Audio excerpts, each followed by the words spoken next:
biggest challenge for the women's sector is sustainability. It's being able to survive in these fiscally challenging times where we're seeing women's organisations close on a regular basis. We're seeing generic service providers step in where specialist organisations once were, and this flies in the face of what survivors tell us again and again and again is what they want access to are specialist women's organisations or specialist BME women's organisations that understand the various forms of violence against women and girls, that understand the cultural context in which it takes place, a space where they will be understood, where they will be listened to, where they will be heard, and where their needs will be met. And yet, because of austerity, the economic climate that we're operating in, it is becoming more and more difficult to secure funding for those specialist services. And this will have a knock-on effect, because if women don't have somewhere to go, it could result in them remaining in violent relationships or experiencing sexual violence and not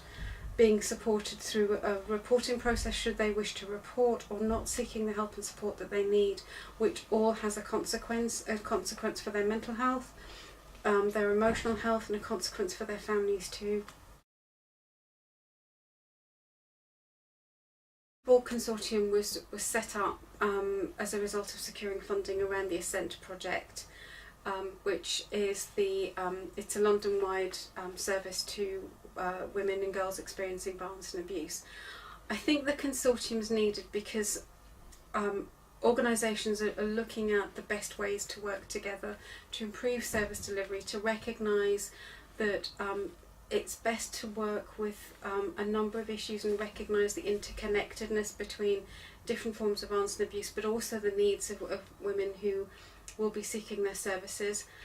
The other important issue around the consortium is being able to be a lobbying voice, that collective, powerful voice of the women's sector coming together to being able to raise the issues. So things like operating in the current economic climate, to ensure that there are services in place so that when women move across borough boundaries, move across London, they can still access services where they need them and the types of services that the women would want. It's also, I think, an expectation of funders that we've certainly seen over the past few years, where there's been a drive to get organisations to work together to improve service delivery at the front line. I think there's also an issue around policy, so agreed policies, having an agreed voice, and to be able to lobby. In terms of helping the sector, it's got to be that collective voice. It's about women's organisations coming together, having a space where they can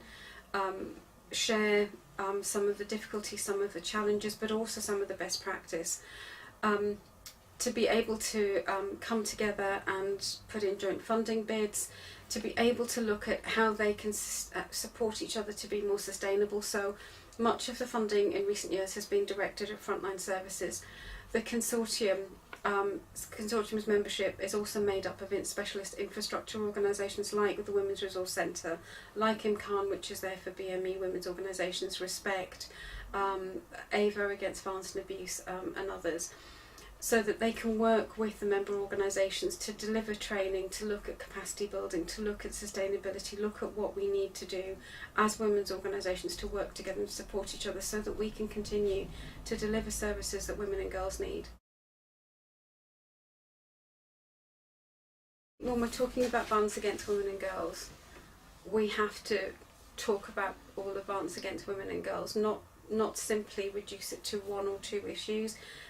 Of course, there are more women affected by domestic violence. There are services set up to deal with that.